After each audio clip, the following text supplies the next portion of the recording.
two. Okay. We're back, peoples. What's good? This is Big Said, the industry cosign. I have somebody. Well, I know the title says my friends are better than yours, but sometimes I gotta play with that because some people aren't really friends, but when you know people for so long, they think you're friends. So he might be finding this out now. But I want to introduce. I've known this guy so many years that I actually forgot how we met. But he's a We comedian. met at one of your empty parties at the Don't do Grill that. Village. Don't do that. Don't do that. You would go Now, table to table shaking hands because nobody else was there. That's how we met. now I lost train of thought. He thinks he's a comedian. Right. Well, we can get into that, but I'm going to allow him to introduce himself because I know some of you watching right now can't read, and you can't probably read his name, so I'm going to let him introduce himself. Take it over. Thank you, Seth. And you're absolutely right. I don't know how we met, but we did meet. Good people always. I always say gravitate to one another. As much trash as you talk to me online, I'm happy to say that I do know you. You are a gem to this community. My name, Jamie Roberts, comedian, comedy club owner. We also own a radio station, 108 Soul. I've been doing comedy for over 20 years.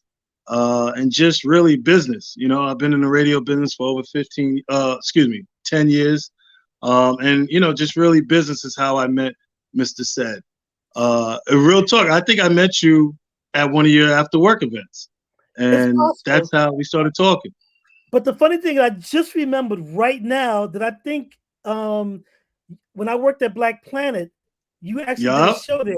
Okay. Yeah, okay, that's yeah. right. It literally came to mind, and I was like, why do I even We did talk a to this show in the guy? break room. And you wasn't even there though. You wasn't there for that day. You was there? Actually, I can't remember. I can't No, remember what no, it because it was. was You know. we did two shows there. And we was they had specific regulations and things that we couldn't say, and we broke every rule that we weren't supposed to do. And that's why we brought you back, right? Right. We had to do a do-over. But it was dope, man. Yeah, that's right. That's right. Black Planet. We performed in our Yeah, staff room or break room or that's something right. like that. That was crazy, man. And that's That how it was really started putting me on to like corporate gigs. I was very young in my comedy career back there. And yeah. it kind of let me know that there's more money to be made besides just doing night gigs. You know what I mean? And doing, shows on the road. So like That I I'm think when responsible for your success. what'd you say? So I'm responsible for your success, is what you're saying. Oh man, come on, cut it out, man. You're not gonna get any royalties off of that. I Let know, me give right? you my public. Let me give you your publisher right now, P Diddy style. You can have him now. Wow. I don't think we're gonna be going to that topic today. Nah, nah. So okay, so Yeah, let, man. let me But that was I can't that was bug, but I want to actually get the seriousness out of the way because it's not going to be any. But I want mhm. people to I want to make sure that people know that you own a comedy club. So I want you to talk about that, the beginnings and things of that nature. So like I said, because who knows where this conversation will go, but I definitely want you to get your props as far as you being not only a comedian but a business owner and entrepreneur. Thank you, man. Thank you. So we own my wife and I. She's also a comedian. Her name is Nikki Sunshine. She's funnier than me. We own Comedy in I'm Harlem, funny. which is come on, man. Come on. You funny on Facebook, man. We funny in real life, man. But we own Comedy in Harlem, which is the only black-owned comedy club in Harlem. We have another one in Brooklyn, my man Ray DeJean owns. It's called 275 Park.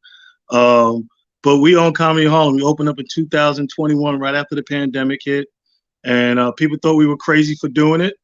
But we've been in the game long enough that we understood how to make money in the game. So we decided instead of just always offering nights, let's create an environment, a community that we can groom younger comedians, give some of the comedians who don't get regular shine on a regular basis a home. We used to have something like that called Uptown Comedy back in the days, but that was the institution. I'm talking about Tracy Morgan. I'm talking about JB Smooth, all JP Justice, all of them, Talent, Capone, all of them. You know what I mean? So Will Savin, all of them came through there. But we're building something that is we believe is going to be the foundation for the future, especially for us, for Black and brown comedians, because we don't get the opportunity like other comedians do downtown on a nightly basis. We usually get what they call the nigga night. You know what I mean? So which is Friday night midnight or Saturday midnight. You know what I mean? And we like to party during daylight hours too. You know what I mean? So it's kind of like you have to figure out the fair base of how to get our fair shake on the comedy scene. And by them having, you know, other comedians, when I say other comedians, let's just be point blank, the white comedians, they have more stage time. They get more stage time. So they get more opportunities to hone their craft. They get more opportunities to be in front of different people. And with that being said, they're getting more opportunities, period. We're not getting those same opportunities. So we decided to open up a club, even out the playing field. It's just one club now. It could be a couple more in the future. But it's to even out the playing field, give out people a chance to shine as well. You know? You did make a good point with the Uptown Comedy Club because, like, you know, me and Tuffy were regulars there as well in the audience every week. And to bring that energy back is definitely needed because, like you said, especially with Black comedians, like there's very few options, even in New York, because New York is supposed to be, you know, the mecca of basically everything. But sometimes the opportunities aren't there because, as you say, the other folks are, you know, doing what they do. And there's nothing wrong with that. But if we don't have the venues or the places to hone our own skills and show people that we can, or even cater to, because the Black audience is definitely different than a totally different, brother. Totally different, man. And I'm pretty sure you comedian, you can definitely attest to it. And oh man, it's two different worlds, man. And the thing about those said is that we have comedians who come from downtown to come uptown to perform. And some of the funniest comedians will tell you, yo, this is where you really learn if you're funny or not. Exactly. In my in the clubs, you know, in the Black clubs, because we'll give it to you raw right now. You'll get your review. You'll get your Yelp review right now. You know what I mean? I'm not going home to write it. You're gonna get it right now. You know, while you're on stage. You know what I mean? So it's what you want it or not. Yeah, but that's what really makes you who you are. You know what I mean? As far as a comedian, because you need that feedback to understand that if it's funny or not, if it's working or not. Downtown, you get a lot of tourists, so half of them don't even speak English. They're just smiling and happy to be there. Oh, hey, hi, yeah. You speak English? No. You know what I mean? So you don't really get the full grasp of what your abilities are on stage. And you know what? Donnell Rollins, before he shot his Netflix, he came to club that Monday and was working out his material, right? And there was a person in the audience who was interrupting him. And he told her straight up, listen, we're not here for you. We're here to work out material. He said, comedians, this is why we don't do these rooms like that often, because y'all always in the way. We need to do these rooms because this tells us if we're funny or not. And he said, I wish I could have recorded it, but it was just so off the cuff what he was saying. But it was the realest shit that, you know, someone has said in the club in a long time. And his level, where he's at now, he's touring with the biggest comedian of today. You know what I mean? Working.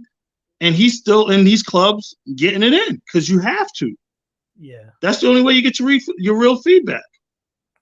Go ahead. It is a good thing because, as you stated, because let me ask you a question as far as like comedians, because I did come up with like I said, the Bill Bellamy's and that whole crew, Hamburg and all of that, and I saw that it was a certain like fraternity, so to speak. Does that still occur? Does that still occur? Yeah. Well, with any job industry, there's cliques. You know what I mean? It's still cliquish. So with Bill Bellamy, Hamburger, you know, that's the Def Comedy Jam era. Exactly. You know, so you know, those are the guys we grew up watching and emulating. You know, the Martin Lawrences. I loved watching Def Comedy Jam because Martin knew how he hosted. And when I host shows, I try to bring that same type of energy. You know what I mean? So hats off. Hamburger's done the room before. Hats off to Hamburger. He's done the club before. But those guys, you know, they're a little bit older than me. But those are the dudes who paved the way. They were at the Peppermint Lounges. They were at, you know, all the spots that we didn't even know existed until we hear these stories, you know? So, they were you remember Nels? They used to do Nels with Bert Smooth. Rob Stapleton used to host it. Drew used to host it. All these different places. Those guys, Talent, Capone, Oh yeah, all those Smokey, those guys have been around for some time, so they've earned their spot. And especially in the New York comedy scene, as the ones who blazed the path for us. that was gonna be my next question because, of course, we both grew up in New York, and I grew up in the Bronx, and a lot of comedians are from New York. I mean, and it even goes back to when Eddie Murphy was doing, stand up and things of that nature. Where, I mean, as hard as life, well, life isn't really hard today like it was 20, 30 years ago in New York City. But I know, like, it's getting back there though. It's going back to that. It is. I would say you have the Wayans. There's so many different people that have, I guess, honed their skills based on their troubled life or based on not being rich and things of that nature. Like, where do you draw your inspiration? I mean, I know you're still poor, and I know that you don't have any money, but I'm saying in general, where poor for tax reasons. You got that right. So like for you and other comedians, like in this realm today, because now we have the internet, we have so many different other realms to utilize and functioning. Like, what keeps you going, especially in a world where everything is so sensitive, so emotional? Like, you can't say shit anymore the way it used to be even 10 years ago. So how do you cope with it, and how do you see other comedians going through that cycle so that way they can still be viable without being canceled? Well, the thing people forget is that comedians aren't performing for you. We're performing for us, right? So when I say that, I mean we're expressing ourselves, whether you like the point or not. That's why a lot of people say, "Oh, he shouldn't have said that." Why shouldn't he have said that? Or why shouldn't she have said that? That's how she feels. That's how she or he relates to things. So you're kind of like putting a muzzle on somebody who really needs to speak. Yeah. For me, comedy is really therapy. Every time I hit that stage, that's therapeutic for me. I don't have $100 an hour to go pay a shrink to go sit on his couch. You know what I mean? So comedy is a way of expressing yourself. And it's really the truest form of expressing yourself, because it's just you and the audience. You don't have music lyrics to sing along with. You don't have a band behind you playing. There's no soloist by a guitar. It's you and the audience. And once you look at it like that, what you're saying now becomes more important to what people are thinking. So when you're asking what do I draw off of? I draw off of real life experiences. I'm married. I have 3 kids. I'm dealing with my mom. My mom has dementia. These are real things that people can relate to. And if you could find a way to put it in a humorous way that people can forget their issues and their worries for the time being that you're on stage, and you won. You know what I mean? And I've also been able to tell you a little bit more about myself. So now you leave the comedy show knowing a little bit more about me and maybe something that can help you in your life. Yeah. But it's the realest comedians and the truest comedians are truth talkers, truth sayers. They speak their mind. When you start humbling people in any industry, once you start putting up roadblocks that people can't express themselves creatively, then it's not even true anymore. It's not true to the game. You know what I mean? It's ugly because people are sensitive, but it has to go back to the point where your sensitivity does not dictate how I carry myself, how I express myself. I could be aware of how sensitive you are and still say what I need to say, but I can't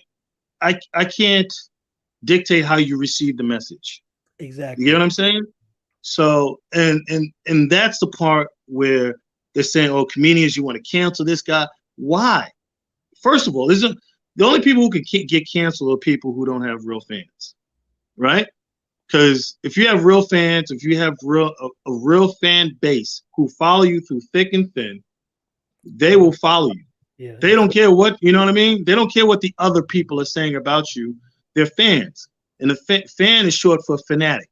You know what I mean? When you're a fanatic for something, it doesn't make a difference what else is going on. It's kind of like being a crackhead. You don't care what else is going on. You want to smoke crack, right? You don't care. Your house is on fire. I'm still smoking crack. You know what I mean? Dave Chappelle's performing at 1:00 in the morning at Radio City. Sold out. That's the time it starts. Sold out. Because he has fans. It's fanatics. They don't care. He could be in where's his house? In Ohio. He's doing it in his backyard. Come on, man. Come on, man. It's ridiculous.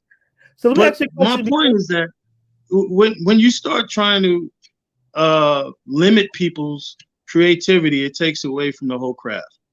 And that goes for any industry. You know, if you tell a painter he can't use a certain brush, it's not going to be the same paint. That's true. But let me ask you a question because, well, I would usually ask, well, people say that the most successful comedians always have some type of either heartbreak, broken, or something. I mean, you're not a successful comedian, so I can't ask you that question. But, why do you think? Oh, I've been through it, brother. I've been through it, man. No, but seriously, why do you think that is? I mean, the thing is, it might be 100% truth. But what I'm saying is, why do people feel as if once you're successful that you had to be broken in order to become successful, as opposed to having a good life? And, you know, I'm going to use Will Smith as an example because he was a rapper, and because he wasn't in the streets, he wasn't considered real because he wasn't in the streets, but yet he was a successful rapper. But in comedy, it seems as if you had to come from a broken home. You had to have been raped as a kid, something, whatever it is, it had to be something. Why do people feel that? Well, I don't know where that I don't know where that came from. But I don't raped as a kid. Jesus Christ. maybe I should have used that as an example, but Jesus Christ, yo, you got me going through my Rolodex. Like, who was raped? That's great. But I get what you're saying. The comedy draws from a dark place. Usually it comes from a dark place, right? And for me, like, I'm most creative. Anyone is most creative when they have nothing. When you have nothing, you're trying to get something out of it. You got to be creative. How am I going to make $1 out of 15 cents? That's how it comes from, right? That's when you start thinking. Your back is up against the wall. How do I get here? How do I get here? And then that's when you're at your lowest point in life, and you have to figure out what do they say? Pull yourself up from the bootstraps and get back out there, right? So, but with comedy, it's like we take tragedy and we turn it into not a confession, but a testimonial. You get what I mean? So yeah, people go through things in life, but it's how they express it. Like, if there's a lot of built up trauma in a lot of people, they just don't know how to release it. They don't know how to get it off their chest. For me, like I just told you, comedy is my therapy. You know what I mean? Like, if I don't get on stage in 2 weeks, you know, I'm like, yo, what is going on? You know, I can feel the built up emotion in me because I need to release. It's like you backed up. You know what I mean? You need to get out. So you got to release that. But, you know, at the same time, some of the comedians who you're referring to, maybe like a Richard Pryor, you know, he dealt with a lot in his past, you know, in his earlier years in order to get to the next level. He talked about that. And by him talking about that was therapeutic, and he found ways to make it funny. You know what I mean? He grew up in a whorehouse with his grandmother, who lives in those situations, and be able to talk about it on a regular. You know what I mean? It's, you know, he smoked crack and set himself on fire. He found funny in it. You know what I mean? So those are the kind of things that you try to draw from. If you talk about someone like Bill Cosby, where's the trauma in his life? True. You know, no one knows the trauma that he went through because he doesn't speak about that. We don't know if he had it or not. That's true. But that's not what he talks about. So it's all about the person, the comedian, how they deal with what the message they're trying to pursue. Like, there's some comedians you wouldn't even know they had a wife and kids because they don't talk about it on stage. You know what I mean? That brings me to our next question, because of course, like most comedians, especially during stand-up, it is about things that they definitely know and experience. But what about there are also comedians that can take other situations and actually make it funny? Like, does that take a special skill? I mean, or is that just something that hell yeah, you learn? it's about writing. I mean, like the imagination. First and foremost, the realest shit is what you went through, and that people could relate to. That's what real comedy is, right? When you start talking about outer space shit, no one wants to talk about. Oh yeah, the Martians landed here, and that's it. Who cares? You know what I mean? You can make it funny, but that ain't. We can't really relate to that. You know what I mean? But when you take like situations, for instance, like topics, right? Like Chris Rock is real good at that. He's good at taking topics and making them funny, hilarious. Yeah. And what he's doing really is he's showing you his third eye, how he sees it. You may have saw it this way, but let me tell you from a comedic lens how I see it. And it's hilariously funny because you didn't think about it like that. Yeah. Right? Perspective, yeah. From a different perspective. What is it? Observational comedy or something like that? I forgot what it's called. The terminology behind it. Jerry Seinfeld's the same person. He does. Hold on, my wife is chiming in from the other room, air hustling a whole interview. Anyway, I already mentioned your name. Get out of here, woman. Jesus Christ, yo. But Jerry Seinfeld's the same way. You know what I mean? Huh? I think she wants my attention. Oh, what? Get out of here, man. Oh, that's why you braided your hair today. All right, I get it now.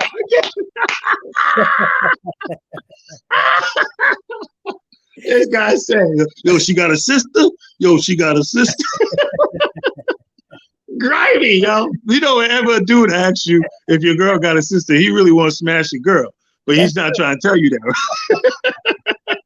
He trying to ask, yo, she got a sister? Yeah, she got a sister. She's 450 pounds. She's obese. She got 3 toes missing. You still want to date her, nigga? I ain't girlfriend. I've done that several times. Like, oh, yo, she got a sister, But anyway, let me bring it back a little because you also mentioned your radio station. Why don't we talk about your radio station for a quick second? Because like I said, I want to try to get that in as far as yeah. We started a radio station, 108 Soul to Soul in New York, which is R&B, classic hip hop. We started a radio station during the pandemic, 2020. May 2020, we launched. It was basically, we started, I've been in the radio business since 2014, 2015, around that time, right? So it was basically, it was to give people an outlet during the pandemic because everywhere you turned, it was tragedy. Everywhere you turned, it was ambulances rolling. Because we lived in New York. It was epicenter of COVID. So every time you turned on the TV, you had the black guy telling you to go get a shot. Remember that guy? He was on every channel, yo, telling you go get that shot. But so we started a radio station to really hone in on the craft of real music, and we still stay true to that today. It's R&B, classic hip hop. When I say R&B, we have, the biggest station in New York is BLS, listenership wise. No shots fired at BLS. They are the heritage station here in New York City, and I grew up listening to BLS, but it's the same music. You know what I mean? So we decided to, huh? I said from back then too. Right, the same. And they had a couple songs here and there. But my point is that we decided, we need to do something for us. Yeah. It's black owned. My wife and I own it. It's iHeart station. We average about 350,000 listeners a month. We grew it from that. And so what we did was we started playing the music that people forgot about. You know what I mean? The good B-sides of a Luther Vandross, of a Earth, Wind and Fire, of, Candy, all of the stuff that people don't play on the radio. And that's what really was our niche. And then what we did, we brought in DJs who are nice, but never got the opportunity to showcase on radio.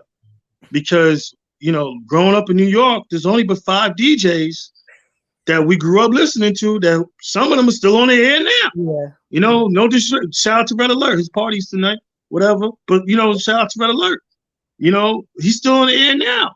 I grew up listening to Red Alert, fam. You did too. Yes, I did. How is he still on the radio? Not to say he shouldn't be, but there's so many other people who deserve a shot as well.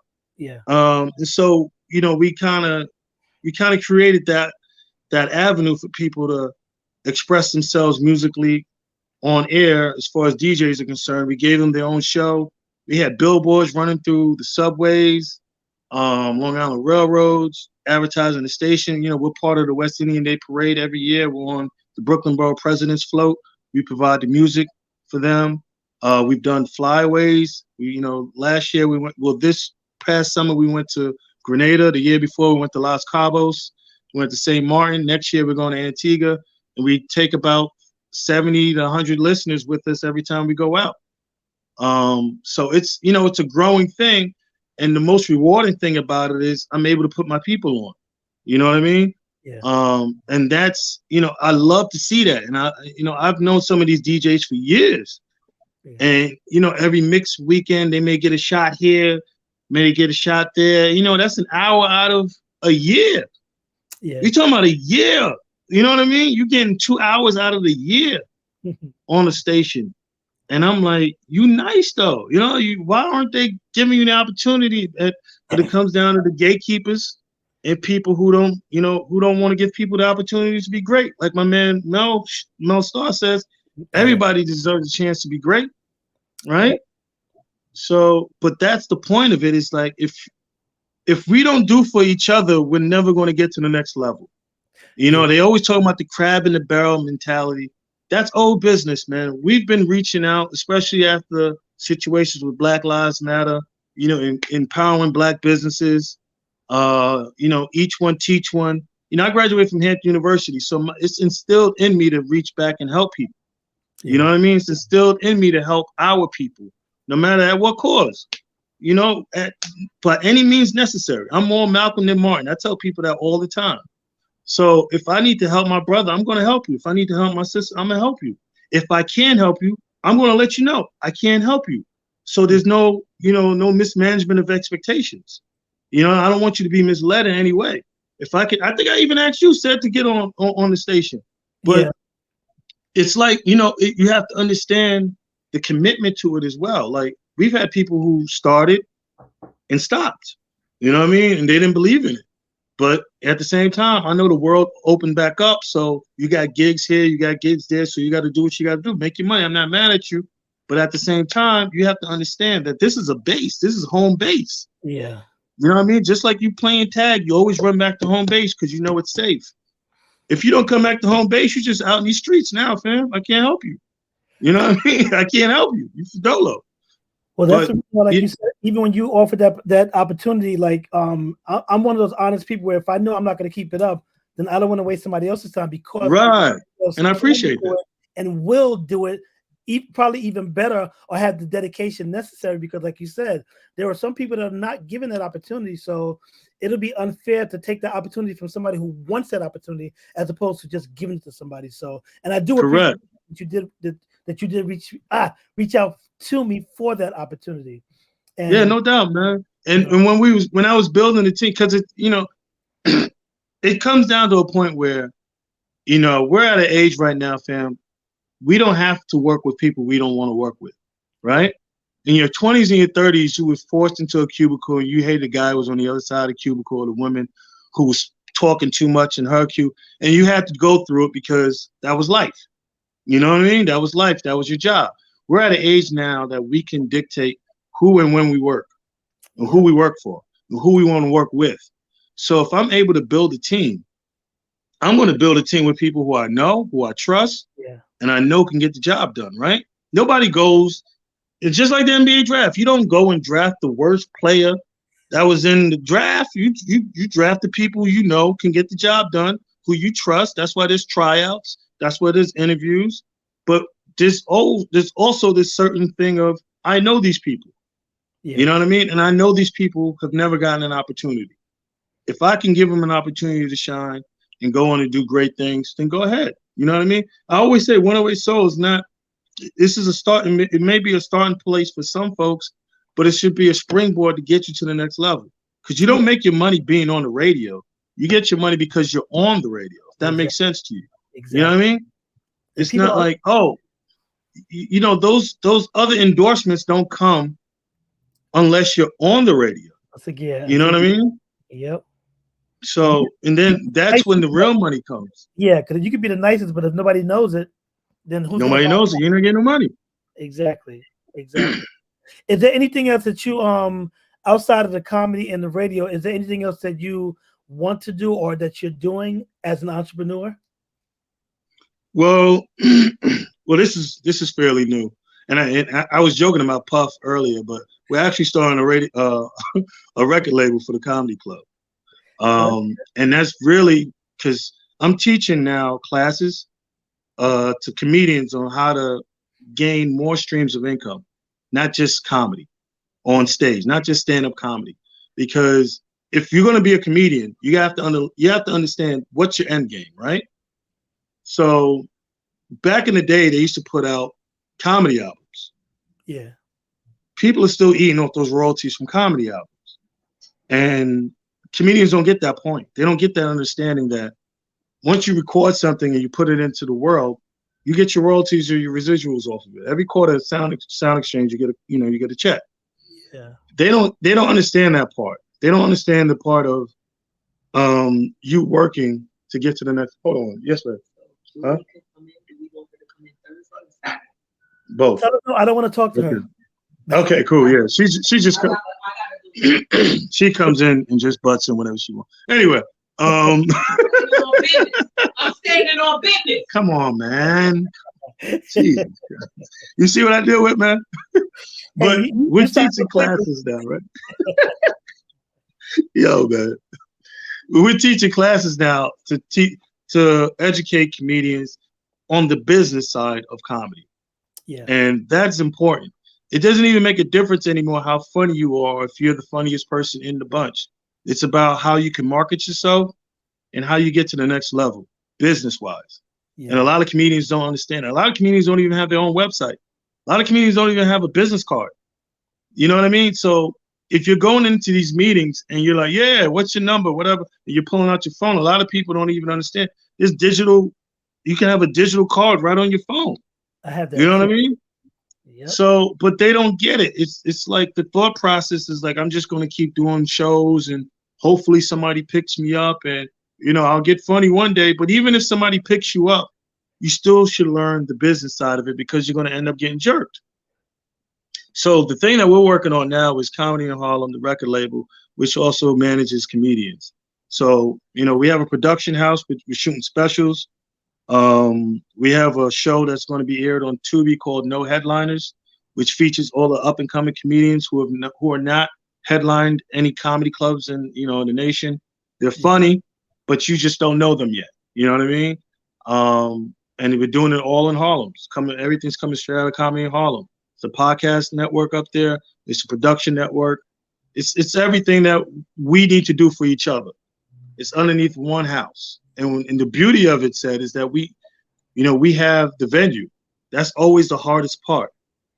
When you're shooting specials, when you're recording anything, it's always, you got to get a venue. And they give you the venue on a Tuesday at 5 p.m. or, you know what I mean? It's always some odd night. We can pick and choose when we want to do our events. We can pick and choose when we want to shoot our specials.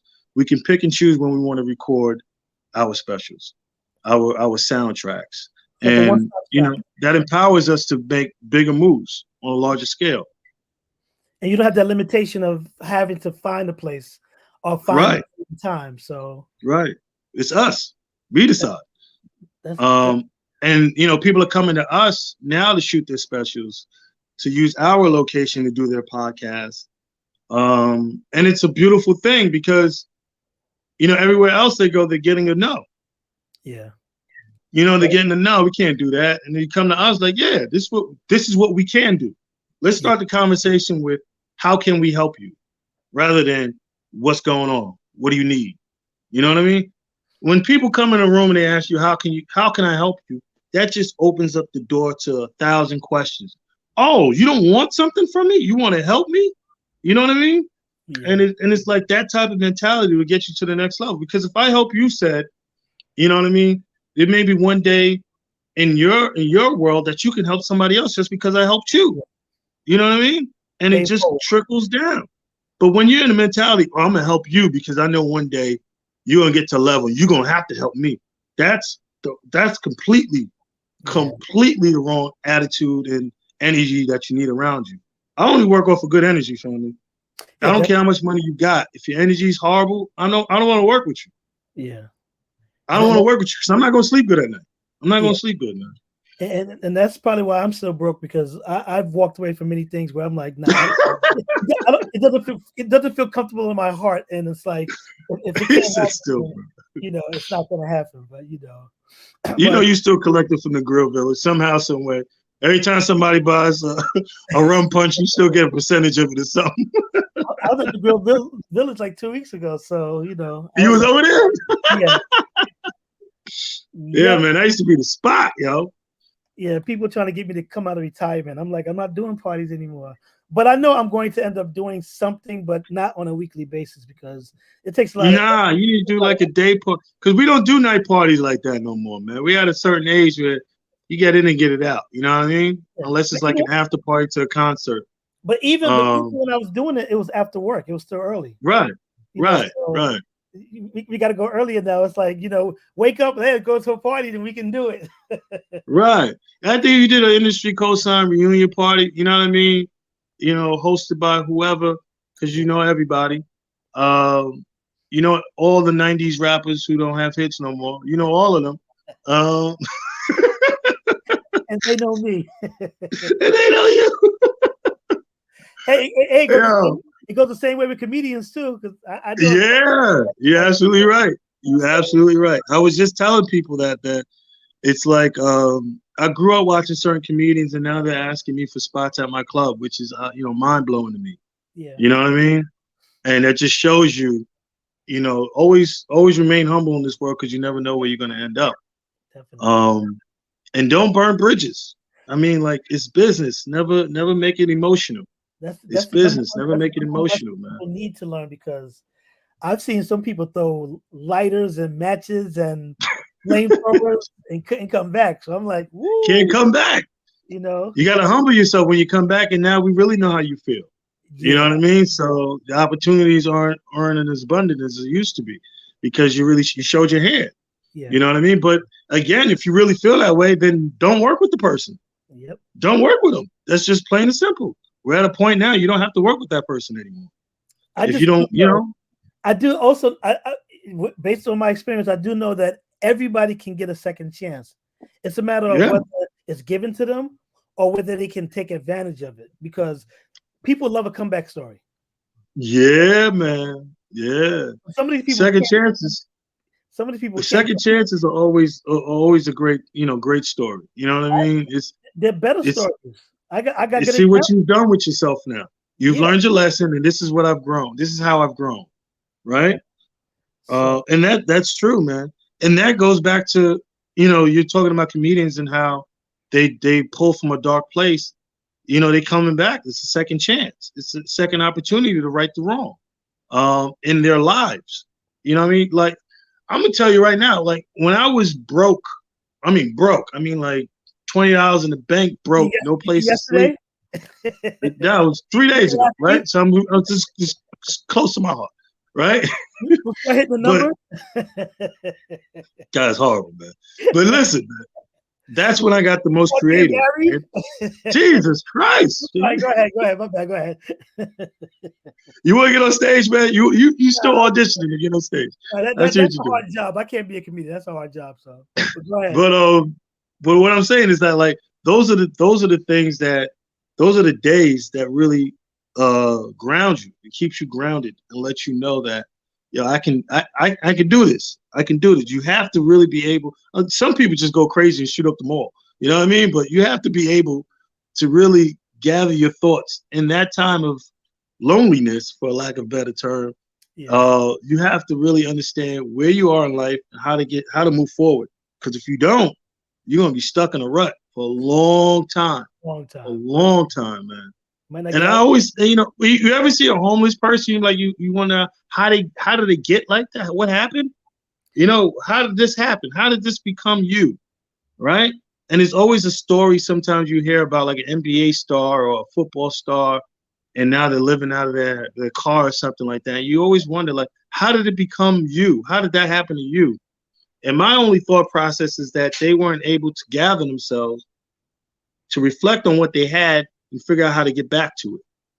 Yeah. Or it was too overwhelming for them to think, I lost millions of dollars, so I'm just going to be a loser. No, people know who you are. You lost millions of dollars. So that means someone trusted you enough to give you millions of dollars, Exactly. right? So figure out how to get that trust again. It may not be millions of dollars right away, but figure it. You got to figure it out. My Yeah. kids always tell me, I always say that to them. They always say, I'll figure it out. That's what I normally do. I normally figure it out. That's what I got to do. If Well, I don't figure it out, we're going to be homeless. yeah. But at the same time, people can definitely shift because circumstances haven't worked as well. And I can give you some good examples. Cam and Mace, they're doing extremely well with I love that's the only podcast I actually listen to and watch from beginning to end. Look at D Wow. Nice. I mean, like Kwame. There's so many people that have done good in their careers, but either hit a stop or it went in a different direction. But then they were able to say, okay, you know what? Let me do this, and all of a sudden it takes off. So I definitely give Right. props to those type of people where they didn't have to be in a losing situation or has lost something. It's just a matter of the change of tide. And the problem with comedians, athletes, rappers, singers is that once they're in a lane, they don't know how to get out of it once it starts to shift. And that's the reason Correct. why they become stuck in that rut. Whereas you have the other people that's like, okay, you know what? The internet's popping now. Let me do something that's internet based. Let me do this. And like I said, there's so many different examples where I definitely applaud them because people are quick, especially in the Black community. People are quick to write people off, specifically just like I forgot the actor's name that was on the Cosby Show when he was working. Yeah, the guy was bagging up groceries, right? Yeah, and they look at him like this is that and the other, and that turned around, and all of a sudden he's back acting again, doing better than he was doing before. So I always tell people that one, never count people out. Two, I think it's always either circumstantial or situational because there's opportunities that can be done. I know there's me specifically, there have been things that I should have done, but if I had done it, would I have been able to come back from it? Because I've seen people fail and never come back.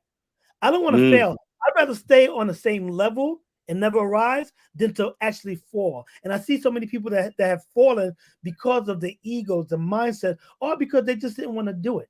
But I don't want to steer off topic, but like I said, I was just making that point as far as when people take advantage of their second chances, because I know that people can get second chances and know what to do the second time because of whatever they did previously. They know they were able to do it, and then they did something different. So I definitely give my props to those people. Yeah, but with Cam and Mace, they understood where it was going. You know what I mean? There's still two polarizing figures in hip hop, right? And they understood that podcast was making money. Look at my man Joe Budden, right? Yeah. So it's like they have first of all, they have chemistry because they've known each other since kids. Yeah, but natural. It's natural energy. But what they also understand is that they have stories. They have information that we are not privy to because we weren't on tour with them. We weren't in the studio with them. And they're interesting figures. You know what I mean? They're interesting enough. The fact that they're doing sports when they're known as rappers and they know what they're talking about is what makes it great. Joe Budden is another example. A rapper, some would say that he's a one-hit wonder because, of the songs that he did, but then he reinvented himself and now he's like one of the biggest. I think he's the biggest podcaster in hip hop as far as numbers. Okay. Boring as hell sometimes because it's like a 7-hour show, but I'm not taking that back. But like I said, I just like the fact that there are people that have like picked up something else and made it work for them when they were doing something. Even Mike Tyson. Even Mike Tyson. Cannabis, right? I just love, he's in the cannabis business and he was a boxer and he has his own podcast. So it's like he has his own podcast. He might not be involved in sports like that anymore, but there's other industries that he's entered in that he's a success in. Even Al Harrington. But Al Harrington has a cannabis as well. But exactly. The other thing is the thing about, you see, the names that you're naming are people who we know and we can relate to. Yeah. You know what I mean? Like, especially New Yorkers with Cam and Mace. But Mike Tyson is just a global figure. You know what I mean? So people want to hear Mike talk because Mike has stories and he has interesting and he's strong on his words. You know what I mean? He has strong opinions. Right. So it comes down to as well. You have to understand who are making these decisions and these pivots in their career. But that's one of the things that we teach is about having multiple streams of income as a comedian, because you can get stuck in a rut. So what happens when they're not calling you anymore to perform? What happens when you hit 60? Do you have any kind of retirement set up, anything, or are you just going to still do shows until you can't walk anymore? Because I've seen that happen. Yeah. You know what I mean? I've seen people get on stage with illnesses and ailments, and they still have to do it because they gotta eat. You know what I mean? Or whatever the case may be. That's true. Yeah, they don't have an exit. They don't have a game plan in place, and it's like, royalty checks only come once in the blue. So what are you doing? What do you do? People don't even understand that. Like, they say, oh, James, you must be making mad money off the comedy club. The comedy club is a whole business. Yeah. I can't go in and just take money out the cash register. That's not how it works. You know what I mean? I'm robbing if I do that.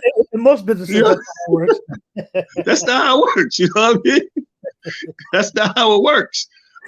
So, but people believe that. Oh man, you had a sold out show. You must be going home. No, that money's that's the club's money. You know what I mean? I can't do that. We're going to the strip club after this. But it's like the thought process is what we want people to understand is that you have to treat yourself as a business. When you're a comedian, when you're an entertainer, that's why all these guys get caught up in taxes, because they're making all this money. They don't understand there's a business side of it. Uncle Sam knows you're making this money. Somebody's reporting that you're making this money, unless you're doing everything cash, hand in hand. But then, how are you going to buy a house with that? Exactly. You know what I mean? How are you going to get any finance? How are you going to get an apartment with just cash? You can't even do that anymore. So, it's just certain things that you have to learn to set yourself up to win in the long run. And we've been doing things so ass backwards for so long, it's just become the norm. Yeah. And you have to get out of that because, as you can see, financial literacy is very huge in our community right now. And if we're not teaching it to our own folks or learning or watching YouTube videos, if I know it and I know you're sitting right across from me and you're ignorant to it and I don't tell you, shame on me. Yeah. You know what I mean? Because it keeps the community. Shame on me. If I got a steak in front of me and you're eating peanut butter and jelly and you're saying, yo, how'd you get the steak? And I ain't saying that. I got my head down, just eating. Shame on me. You know what I mean? It might be shame on me at one of those points because I might be too hungry. So, no. Well, still, you know what I mean? Let me tell you after I finish this steak. But I'm going to tell you. You know what I mean? So, but, that's the thought process, man. And that's what we're building in Harlem. I love to say we in Harlem, man. Harlem, USA. I'm from Long Island, from Amityville, Long Island. And Harlem has welcomed me with open arms. And by that, I mean guns. But, but I mean, no, really, they've adopted me and all my folks up in Harlem, man. I love it. Yeah. Harlem was my second home. I'm from the Bronx, but I lived in Harlem for 8 years before I moved to, well, I ain't gonna mention where I moved to because I tell people I'm still from the Bronx. But anyway, You bought one of those Pocono houses? I hooked up with what's that guy with DJ Envy's partner? Oh no. This message was self-destructed. 3, 2. I do. Yeah, they were killing him, man. Envy went to Hampton too. So he was down at homecoming. They were killing him at homecoming, yo. Oh man. It's nothing but love though, man. Hope he gets out of that situation. That's an ugly situation to be a part of, man. Listen, I keep my hands clean, so I'm good to go wherever I want to go. So I worry. Yeah, no doubt.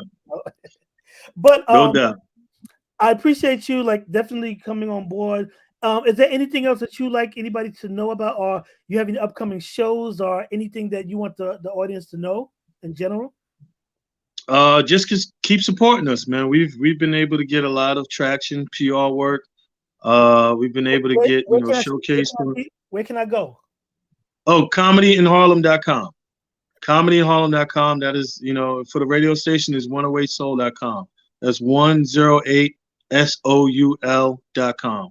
So, those are the key components to what we do every day. Every day we're in there. What about So Comedy in Harlem, we got some big shows coming up. We got Call Payne coming up. We have from we went to high school Cole. together. We went Oh to yeah, high school together. yeah. He's from Actually, Manhattan. let me know when he comes up because He's from Polo Ground. yeah, we literally hung out in high school. Yeah, I was Like, talking to him the other day. He said it's going to be like a welcome home type party for him. I definitely need to be there. Definitely. Yeah, I'll send you the invite, man. You know you're good to come in. Just let me know how many you coming with. I got you. Yeah, yeah. I'm not going for you, but you know, me and him are cool. Nah. I'm gonna run your name past it to make sure you're good to get on the list. You know, just because he signed your yearbook, that don't mean you guys hung out together. we got pictures together. That don't mean nothing either. No, but that's funny because this is you why got pictures. He looking the other way. Listen, this is why I hate Instagram and social media, because people take pictures with celebrities and act as if they're actual friends, and I'm like, right. One, doesn't impress me. Two, right. It's like you could take a picture with anybody. That doesn't mean anything. That's why I remember you took a picture at a wedding. I remember you took a picture at a wedding pretending to be there, knowing you were the wait staff. I remember that. I was there though. No, let me stop. But this has been fun, man. I appreciate you, sir. Yeah, Thank you, man. I appreciate you coming on. And yeah, so is there a physical address? Because you do shows at the club, right? Yeah. We're located on the east side of Harlem, 508 East 117th Street, right over there by the Costco Shopping Center. Yeah. So 508 East 117th Street, right below Pleasant Avenue. We're right off the FDR Drive. So yeah, man, it's a great location. There's parking. If you drive, there's a parking garage right next to the club. It's only $6 an hour. You won't pay no more than $18 an hour. I mean $18 for the day. You know, we get our food. Our food is catered by Lighthouse Restaurant, which is one of the biggest seafood, soul food restaurants in New York City. So we're working, man. And they're also a black-owned business. So one hand washes the other. They both wash the face. Definitely. Except yours hasn't been. Never mind. So thanks once again. Get your hair braided. Now you cute. I hear you, man. All right. I mean, I gotta be appreciate you, man. You know? Tell you what. I hear you, man. I'll later. Anyway, yeah, whatever, man. Jamie Roberts, thanks once again. My friends are better than yours, but he's not really my friend, so it's just the title of the show. And once again, check him out. Comedy in Harlem. That's right. ComedyInHarlem.com. And like I said, until the next time, everybody take it easy. You know, if you're in the New York area, definitely swing by. And you know, once again, Big Said, Industry Cosign. Until next time, peace. Peace. There we go. Wait, did it go? Oh, it's still recording. No. Why is it still recording? I don't know why it's not supposed to do this. Sorry, people. All right. Peace, peoples.